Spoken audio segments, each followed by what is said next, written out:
સવારના 11 વાગે સોમનાથ જવા નીકળ્યા તો ડાયરેક્ટ જ ફોર્ચ્યુનર ગાડી આગળ ઊભી હતી અને ડાયરેક્ટ જ ઉપર આવીને 5 વાર જે કહેવાય ને કે 5 વાર અમને ઉપર ચડાવી દીધી ગાડી.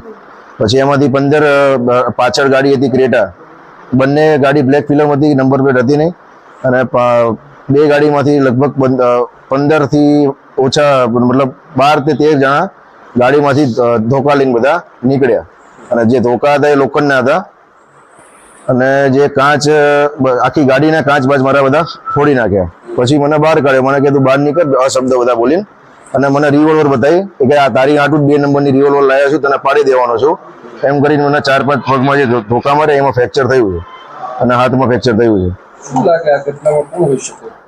કોઈ હોઈ શકે નહીં, દેવાયત ખબર પોતે જ છે.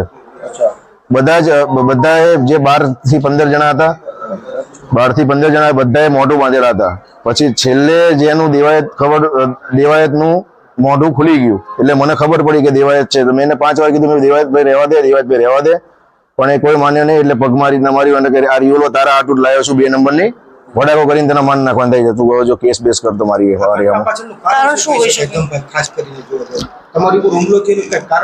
હુમલોમાં એવું હતું કે કાલે હું ભાવનગર હતો, ભાવનગરથી ગીર જવા નીકળ્યો હતો.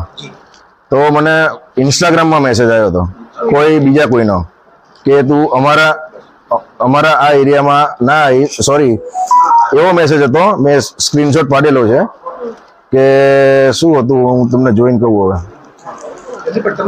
એમને ટૂંકમાં અમારા ગામમાં જે મારા દાદાનો જે પ્રોગ્રામ રાખેલો હતો એમાં એ નતા આવેલ, તો અમે એને એ વખતે 8 લાખ રૂપિયા આપીને બોલાયેલા હતા. એ તો મીડિયામાં બધાને ખબર જ છે.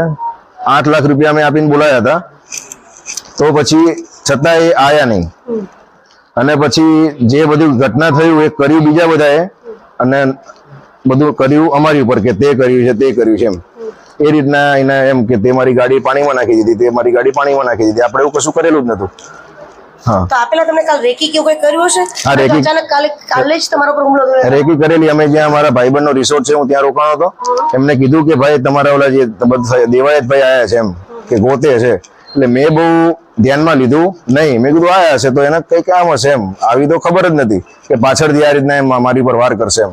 હું ગાડી લઈને જતો હતો સોમનાથ, મારી સ્પીડ હશે ગાડીની 50 અને એ જે સામેથી ગાડી હતી 100 ની સ્પીડ હતી. ડાયરેક્ટ જ ઠોકી દીધી, પાછળથી બી ઠોકી, આગળથી બી ઠોકી અને ઉતરીને બધા ધોકા લઈને નીકળી પડ્યા.